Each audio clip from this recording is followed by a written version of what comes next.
salamat sa mga kanito sa mga kami na amin pong maranasan ang kapangyarihan ng mga salita. Wala na Espiritu Santo, buksan niyo ang aming isip, ang aming mga puso, at kayanin niyo na sa oras nito, ikaw ang aming iparangalan. Ako rin, sa Maria. Kaya dito ang iyong sa amin, masambahin na namin sa Espiritu at katipunan. Salamat po. Meron na po nakita ng karulihan, kasalanan, mga bagay na hindi ka nais-nais. Inisip kami, patawarin kami ng Panginoon. At sa umaga nito, ang mga salita mo ay hindi kasama.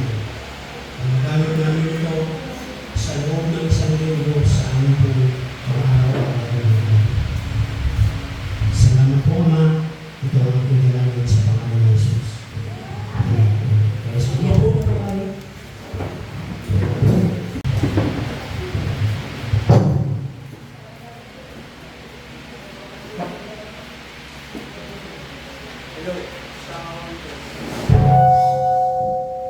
Hello? Ayan. Magandang umaga. Sigurado kayo? Sigurado kayo doon? Praise God. Magandang umaga! Ayan. Magpapasal na ba kayo? Yung mga hindi pa nakapagpapasal, sabay na lang natin mamaya sa tahanan. Purihin ng Panginoon. So ngayong umaga, salamat po dahil na-install na po yung Bible sa ating mga computer. Hindi na po tayo nangirapan. At habang po sana ang nagsasalita ko dito sa harap, kahit sino po yung nagsasalita dito sa harap, dapat din tayo mag-focus. Kasi minsan, napapasok ko habang nagtutulog dito sa harap, kayo naman, nagtutulog na alam niyo na. Praise God. Hindi na po. So, ang ating pong mensahe ngayong umaga ay the importance of worship. Ang kahalagahan ng pagsamba. Ayan. At ito po ay kinuha natin sa aklat ng Roma. Romans chapter 12, verse 1 and 2. Basahin natin ulit. Sabay-sabay.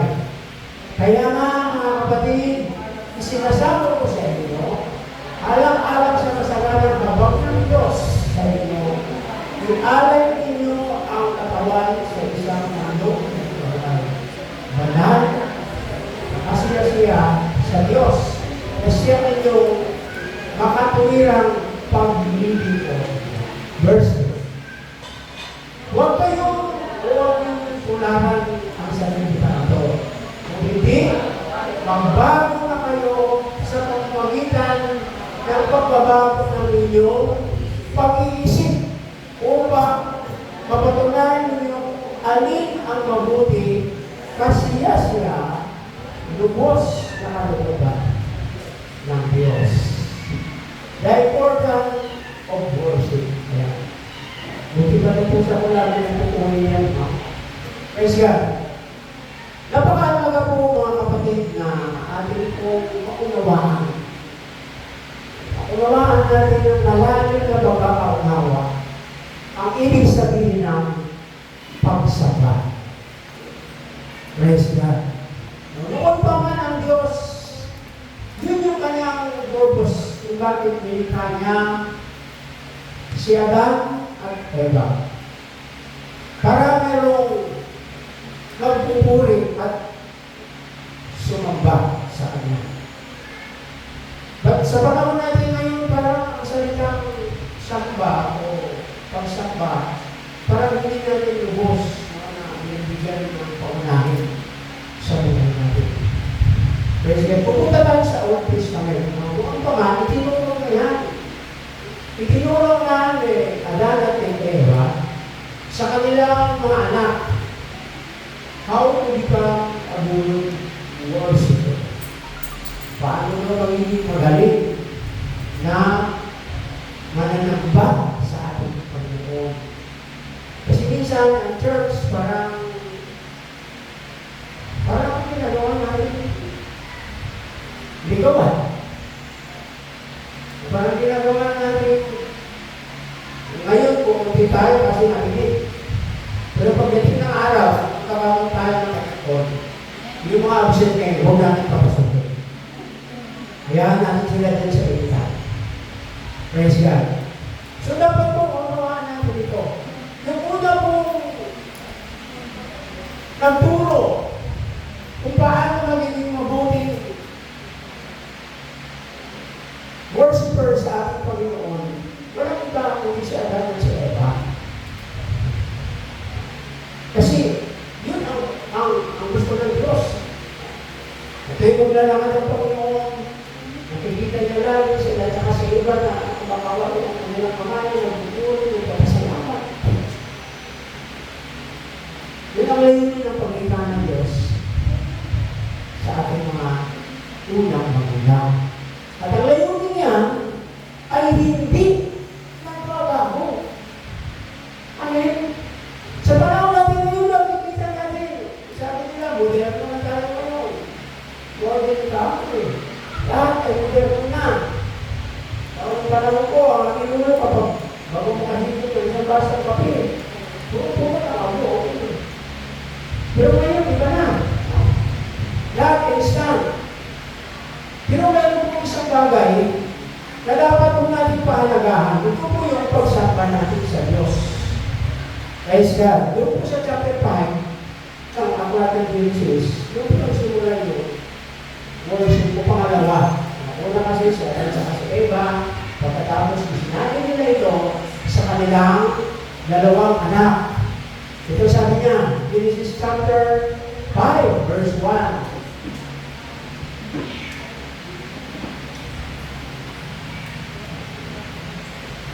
Ayan. Ito ang aklat ng sanlahi ni Adan. Nang lalangin ng Diyos ang tao, siya ay nilalang na kawakis ng Diyos. Verse 2. Lalaki at babae silang nilalang at sila ay binasbasan, tinawag na Adan ang kanilang pangalan ng araw na sila ay lalangin. Siya na sa kasayapa nagkaroon ng dalawang anak. Ayan. Ang pangalan ng pangalan ay sino? Sino? Sabihin mo sa kapatid mo, matalino ka. Sino yung pangalawa? Si Abel. Siyempre, dahil sa silang dalawa, ang mag-asawa ay nag-worship palagi sa Diyos, yung kanilang pag-worship sa Panginoon, itinuro nila ito sa kanilang mga anak. Kaya alam po ba, kung putin ninyo ng ating mga tahanan, magiging ating opisina na pinagpasukan, dapat, no, doon sa lugar na yun, mayroon tayong panahon ng worship. Amen. Praise God. Purihin ng Panginoon. Purihin ng Diyos. Worship. Itinuro nila ito sa kanilang dalawang anak. Purihin ng Panginoon. At anong sabi? Tinuro nila, anak, nakikita niyo ba yung kalawakan na yan? Yan ay gawa ng Diyos. Nakita niyo yung mga bituin sa gabi, buwan sa gabi. Nakita niyo yung napakagandang kalawakan na yan. Nakikita ba niyo yung mga puno na ito? Nakapunta na ba kayo sa mga karagatan?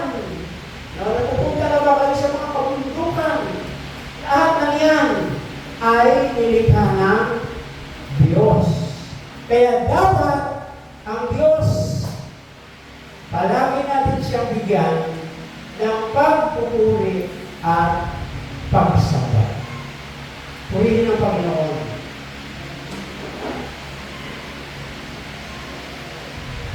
Dumating ang panahon, dumating ang panahon din sa Genesis chapter 5, dumating ang panahon na si Cain at Abel ay nag-worship sa Panginoon. Worship. Yung pag-worship nila noon ay hindi bago sa pag-worship natin ngayon. Kaya itong mga instrumento ito, itong mga lapel na ito, itong mga mic na ito na ating po. No? Hindi naman ano eh. Kumbaga sa amin itong mga pamamaraan lang. Pero dapat, ang alituntunin ng Diyos, how to become our worship, hindi natin pinabago. Kasi yun yung panagpapakala. Yun yung kanyang nais. Plano ng Diyos na hanggang ngayon ay nararapat na gagawin ng kanyang mga anak. Praise God. Dumating ang panahon na sila ay naghandog sa Diyos. Naghandog si Cain at naghandog si Abel. Sa madaling salita, doon pa lang sa ating pag-worship sa Panginoon kung hindi tama, babagsak na ang buhay natin. Katulad ni Cain. Hindi tama ang pag-worship ni Cain sa ating Panginoon. Kaya, hindi tinanggap ng Diyos ang kanyang handog. Alam mo po mga kapatid, sa panahon natin ngayon, napakaganda na tayo palagi naghahandog. Pero lagi natin tandaan, hindi naman sinabi ng Diyos kay Cain, kulang yung handog mo. Mali yung handog mo. Ang gusto ng Diyos kapag tayo nag-worship sa Kanya, tama ang ating motibo. Tama ang laman ng ating puso. Nagiging error si Cain sa kanyang worship sa Diyos. Kasi hindi tama ang kanyang puso. Maraming sinabi ni Cain, ako panganay. Dapat ako lagi ang masunod. Dapat ako lagi ang mauna. Dapat ako lagi. Kasi ako ang panganay. Praise God. Kaya sa mga ganitong kalahilanan, dahil sa kanyang pag-worship sa Panginoon, hindi niya ibinigay sa Diyos ang kanyang buhay, hindi niya inihandog sa Diyos ang kanyang buhay. Si Cain ay nagkamali. Praise God. Kaya sabi niya Panginoon doon si Cain, alam niyo ba? Kung tama yung ginawa ng kapatid mo, dapat ka magalak. Dapat ka mapuwi. Bakit? Lagi natin tandaan kapag tayo nag-worship sa Diyos, ang ating Panginoon makatingin sa ating puso. Number 1, the three essentials of worship. Tatlong mahalagang bagay sa ating pag-worship. Number 1 is, ayan o. Ano yung number 1? Word. Word of God.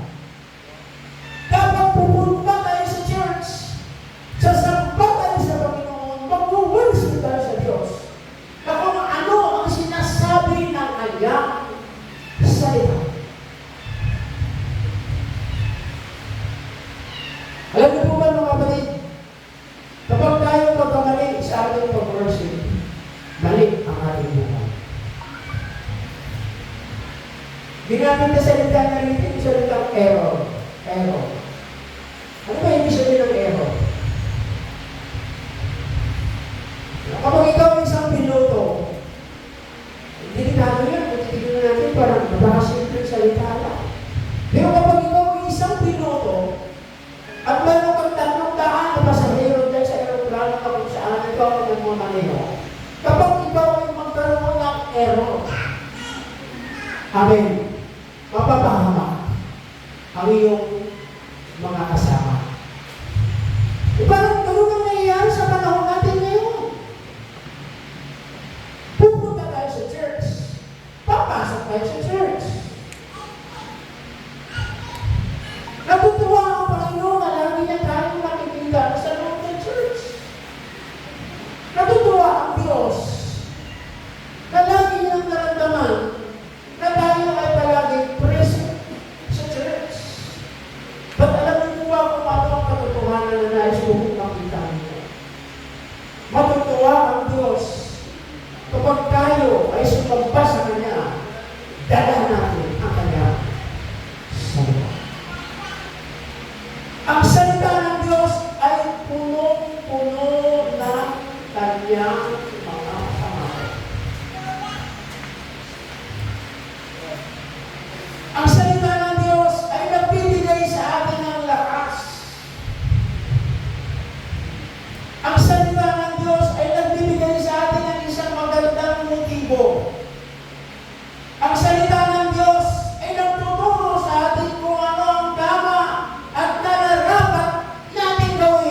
first time.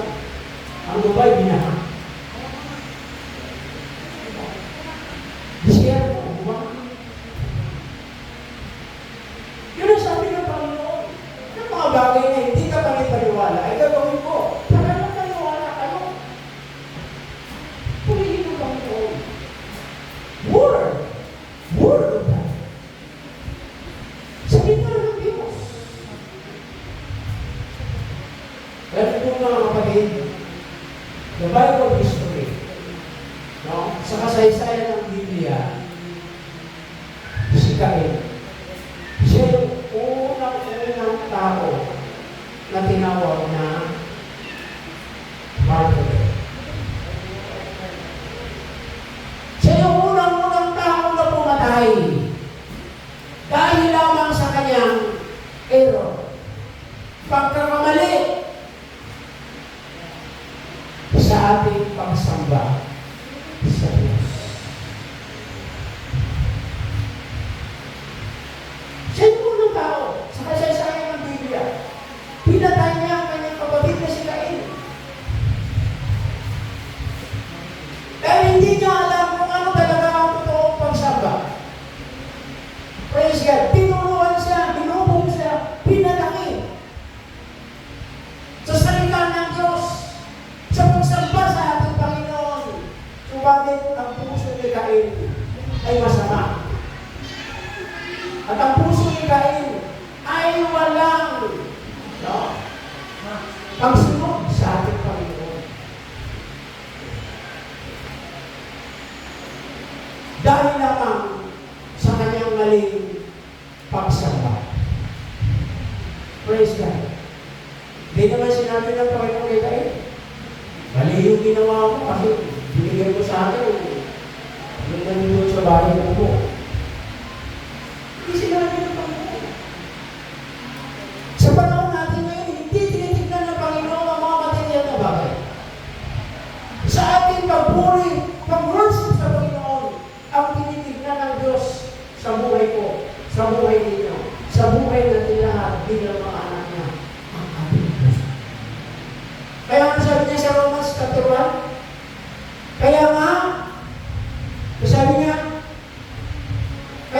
mga kapatid, alang-alang, sa masaganang hawag ng Diyos sa atin, ako'y namamanhid sa inyo. Si Apostol Pablo nagsasalita nito. Nakikiusap si Apostol Pablo. Namamanhid si Apostol Pablo. Natuwirin natin, ayusin natin ang ating pag-worship sa iisang Diyos. Siya ang Diyos na makapangyarihan. Siya ang Diyos na nawalan ng lahat ng bagay. Siya ang Diyos na nagbibigay ng ating kakainin, ng ating mga tahanan, ng ating trabaho, ng ating kapaligiran, ang lahat ng bagay. Iisang nagbigay nito, ang Diyos na nagbibigay ng ating mga anak, ng ating kanya-kanyang mga kapatid, ng ating mga kanya-kanyang asawa. Isa ang nagbigay nito sa atin, walang iba, kung hindi ang ating Panginoon. Kaya ang Diyos ay dapat siyang sambahin. Pagsamba na mayroong pagmamahal, mayroong paggalang, mayroong pagtaas, dahil alam natin na ang Diyos na ito ay Diyos na makapangalan. Hallelujah! Alam niyo po mga kapatid, kung pumupunta tayo sa church, maunawaan lang natin ang kahalagan ng worship. Dala-dala natin ito sa ating mga tahanan. Sinisigurado ko sa inyo. Maunawaan lang natin ang kahalagan ng pag-worship. Dala-dala natin ito sa inyong mga opisina. Maunawaan lang natin ang kahalagan ng pag-worship. Dala-dala natin ito sa panahon dahil nagtatravel. Pagiging maayos sa buhay. Ang magandang record dito, hindi yung tayo ay present sa church. I think nandun na rin yun. Kasi sa church lang natin marinig ang pag-aaral, ang pagtuturo ng salita ng Diyos. Praise God. Pagiging maganda. Subukan mo magiging magulo ang buhay. Subukan mo gusto mong bumagsak ang buhay. Huwag mo ipakilala si Jesus sa kapwa mo. Huwag mo ipakilala si Jesus sa iyong kaubos mo. magpakilala sa Jesus sa mga anak mo, sa asawa mo. Huwag mo ipakilala. Bubulong mo rin. Pero kung ano yung ating nasagap, ano yung ating nakuha dito sa church, dadalhin natin sa ating mga tahanan. Ibahagi natin sa ating mga tahanan. Upang ang mga tahanan nito ay magiging tahanan ng Diyos. Para yung mga opisina nito magiging opisina ng Diyos. Amen. Praise God. Bisa tayo Kristiyano, tayo pakulisan mo. Hindi ang gagamitan. Magsampa tayo sa Panginoon, dala natin ang kanyang salita. Ihandog natin ang ating sarili. Nagiging perfect ang paghandog ni Abel. Dahil yung inihandog ni Abel ay buhay. Amen? Amen. Ngayon umaga mga kapatid, kaya ba tayo? Naibigay natin ang buhay natin sa Diyos. Gusto ba natin ang pagpapala? Gusto ba natin ang tagumpay? Gusto ba natin lumago o umunlad? Gusto ba natin may taas ang ating posisyon? Gusto ba natin tayo maging mga mananagumpay sa mundo nito? Ibigay natin ang ating sarili sa Diyos. Yun yung tamang kurso. Minsan, iba sa atin, nakalangati pa lang ang ating pananampaan, parang kinakagat, puro plastic na wala sa luto.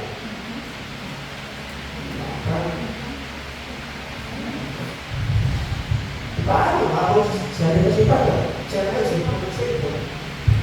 Hindi ko alam kung magmumurahan sila ng kausap ng sa cellphone. Hindi natin bigyan pa yung bigyan. Ang salita ng Diyos.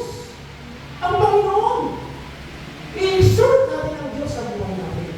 Yun yung kanyang mga pamamaraan para ikaw, tayo, ay mabuhay sa kasaganaan ng pagpapala wala na sa Diyos. Huwag natin sayangin ang bawat linggo. Ang Panginoon natin italagin sa puso natin. Kaya bukas, liligpit na natin yung pirang mo. Alam niyo ba yung tinawag ng Diyos sa Abraham? Mga kapatid, napakahalaga po ng salita ng commitment. Commitment. Nakakomit tayo sa Diyos. Katulad ni Abraham, hinihisan niya yung kanyang pamilya, yung kanyang mga kayamanan, hinihisan niya lahat yun. Pagkabat hindi niya alam kung saan siya pupunta. Because of that, ang salita ng Diyos na kanyang narinig, na kanyang dalawang dahinga, tumimo sa kanyang puso. Alam niyo po ba kung anong panglaban natin sa bahan natin ngayon? Para tayo magpapatuloy sa ating paglilingkod sa Diyos. Lord, subukan kung hindi ka magbasa. Subukan kung hindi ka manalangin. Ang dami-dami ng mga error, ang dami-dami ng mga neglected na nakikita sa buhay mo. Ang dami mga hindrance, ang dami mga barrier sa buhay mo. Kapag dumaranas tayo sa ganitong buhay, hindi kaya natin tuhod natin.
paglabas kaya?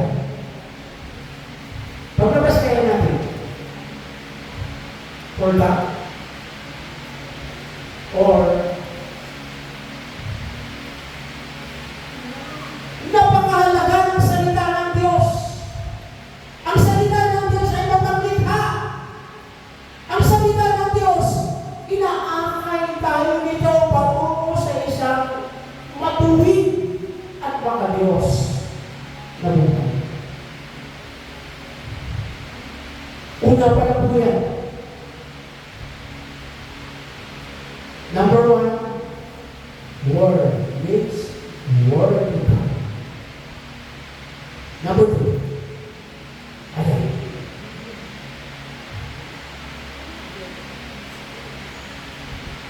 Ibigay ninyo ang inyong sarili, buhay, banal, at kalugod-lugod sa Diyos. Yun ang karapat-dapat na pagsamba ninyo sa Panginoon. Kailangan ka ng Diyos. Amen? Praise God. Kailan pa ba tayo magpagaling sa Panginoon? Kung yung ating tuhod lumalagatok na. Kailan pa ba tayo gustong sumunod sa Diyos? Kapag yung ating mga malamalabo na, yung ating mga bayawang masakit na. Pastor, hindi mo na ako pagaling sa Panginoon kasi balik ko po.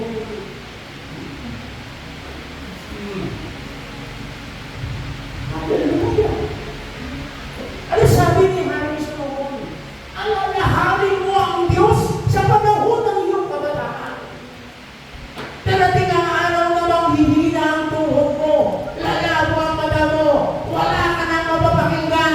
At kapag dumating ang panahon yun, hindi ka na magagamit ng Diyos, ibabasura ka na lang. Ba't ngayong panahon ito, kailangan ng Diyos ang mga manggagawa, kailangan ng Diyos ang mga totoong Kristiyano upang gamitin sa paglilingkod sa Kanya. Sapagkat marami pa ang mga tao na hindi nakaligtas, hindi nila nagkap ang salita ng Diyos. Ikaw, ako, tayong lahat ay nalagyan ng Diyos. Giving. Bigyan kaya ng panahon para sa Panginoon. Amen? Ilang oras ba ginagamit natin sa cellphone? Sige. Ito ka pa rin. Masama po yung sa akin.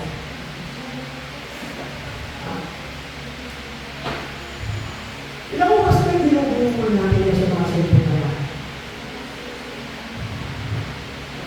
Tuloy parang mga business woman tayo. Businessman. Na parang hindi na hiniwalay sa atin yung ating mga cellphone kasi palagi mayroon tayo pag-usap. Naglalakad sa kalsada, nagsisipon. Kumakain mo ang pamilya, pari-pariho ang nagsisipon. Kapag ang mga buhay natin ay nakalagay na o napanood na dito sa cellphone na ito. Imagine mo, makapanahon na namin kapag magkita-kita kami mga pinsan, ang saya. Tumbang preso, piko, ano ba? Yung lubid, dalawa, tapos tigita ka, lundag na lundag. Ang saya. Pagkatapos, pagpagod na kami, tatawag yung lula namin. Mga apo, punta kayo rito. Pagdating namin doon sa bahay nila sa loob ng intahipan ng bigas. May nilakang sa akin. Sama-sama kami kumakain, magpipinsan. Napakasaya namin. Hallelujah! Ngayon, ano na? Sige nga, tingnan natin, ano na ngayon? Nagkakarap namin magpipinsan. Kaya kami, bundok ka ng cellphone. Umabot ka ng hapon, wala ka na kami usapan. Tatawag na si Papa, uwi na tayo. Bye-bye. Uwi na.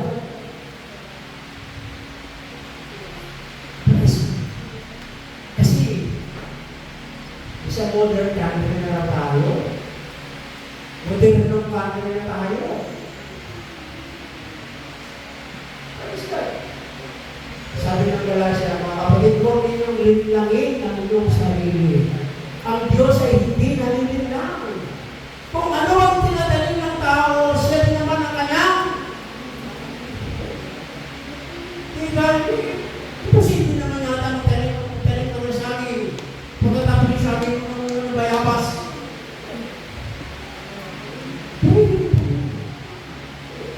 Hindi ba walang cellphone? Pero dapat alerto tayo na. Kasi, pinaka-capture, inaagaw ng cellphone ang ating isip. Inaagaw ng cellphone ang ating relasyon sa Panginoon. Giving. Ano yung number one? Word. Ito. Word. Ano sunod? Giving. Sarili mo, bigay mo sa Diyos. Sarili mo, bigay mo sa Panginoon. Praise God. Kanya yun eh. Binilang mo lang. Pinagkaloob mo sa iyo. Bigay mo sa Kanya. Si Hari David, kahit hari ko, kakamali pa. Diba? Nung nag-war sila ng mga Palestino, naagaw ng mga Palestino yung Ark of the Covenant. Dinala doon sa bahay ng Pumino. Si David nakateka sa palasyo. Tapos yung Ark of the Covenant ng Diyos ay nandun lang. Naplano si David. Nakunin. Praise God. Tandaan niyo, mga kapatid, bago pa lang tayo ang plano na pumunta sa church, dapat apply na natin ito. Word of God. Giving. Ano ginawa ni David? Paggawa ng karitong, pinarga doon sa karitong, hila-hila ng dalawang baka. Pagkatapos sa unahan ng tagahilan ng baka. Ano nangyari? Pagdating siya giitan, nakapagsabat yung karito, tumagilid. Ang tumagilid. Hinawakan ni, ano nangyari? Siya ay pinagad ng Diyos. Praise God. Ano ang related dito sa ating pinag-aaral? Lagi natin tandaan, na ating pag-worship sa Panginoon, hindi ito selected lamang. Ito ay pure. Amen? Hindi ito, Di ba sa Payatas Papa, sabi ng isa akong libro, anak, hindi ako kumakasimba kayo. Ito dalawa na lang yung pastor ng aking times. Wow! Dumating yung anak, pastor. Sinanay daw yung makasambang. Kaya ito na lang yung anak times. Alin ba yung mahalaga? Alin mahalaga? Yung times? O ito?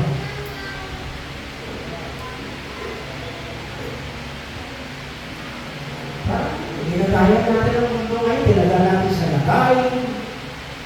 Grabe po, malaki ka magbigay ng times, kahit hindi na sumamba. Dahil sa malaki ka magbigay ng times, ganun na pagsalitaan mo si pastor. Hallelujah! Ganun na lang tayo mag-isip. Ganun na lang tayo mag-plano. Yes, God.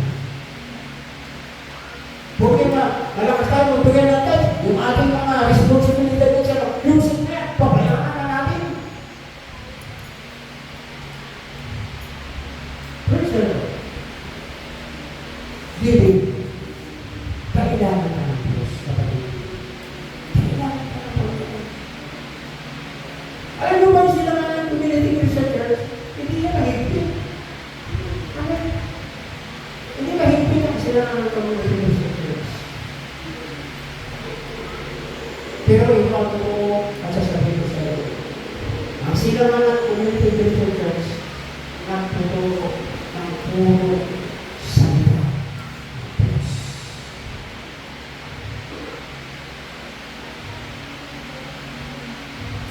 Word of God, number one. Giving, number two. Number 3. Ayan.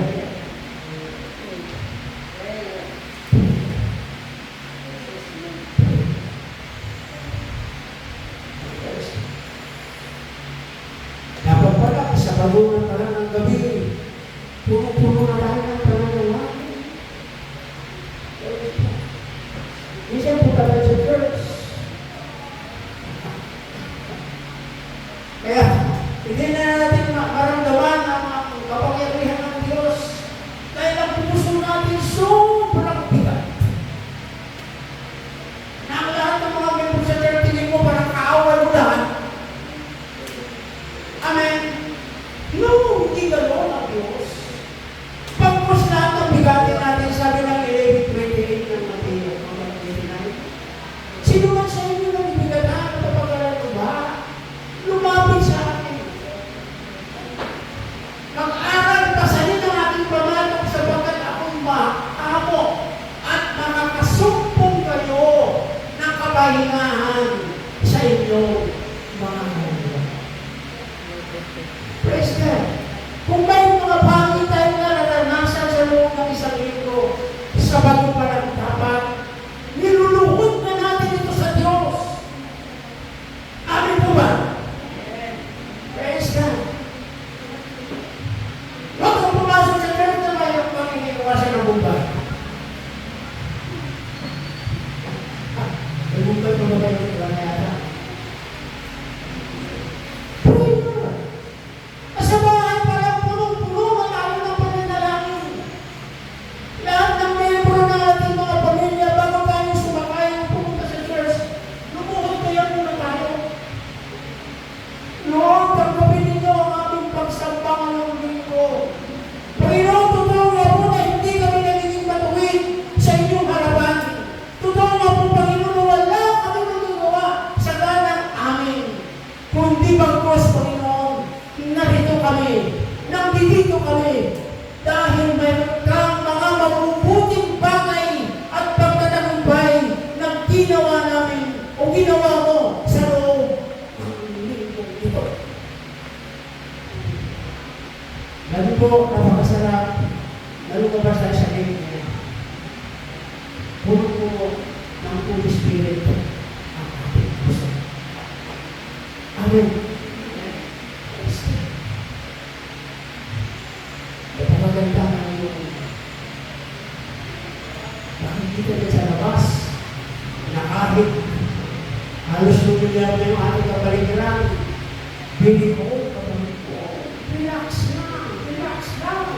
Kasi nasa puso mo, nasa buhay mo, ang kapangyarihan ng Diyos sa pamamagitan ng kanyang Banal na Espiritu. Ngayong umaga mga kapatid, maraming unawaan natin ang kahalagaan ng worship. There are 3 essential of worship. First, word.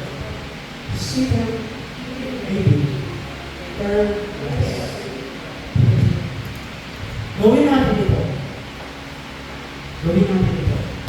Ano man, saan na tayo pupunta, trabaho na tayo, sumakay lang tayo sa mga klase sasakyan, gawin natin ito. Kasama natin sa sarili ng Diyos. Lagi tayong mapagbigayan at lagi tayong pinagkawan para natin. Sa loob ng ito, pagkaroon ito, pagkaroon tayo ka ng tayo. Amen? Dahil ang ating Diyos ay buhay. Ang ating Diyos ay makapangyarihan. Magagawa ng Diyos ang lahat ng bagay, higit pa sa ating makakaya. Sapagkat ang pag-ibig niya, ibinuhos niya sa ating mga puso sa pamamagitan ng ating Panginoon Jesus. Let's pray. Father in heaven, salamat po sa umaga nito dahil pinaunawa mo sa amin ang kahalagahan ng pagsamba. Sa pamamagitan ng mga salita nito, kung minsan hinayaan kami sulukin,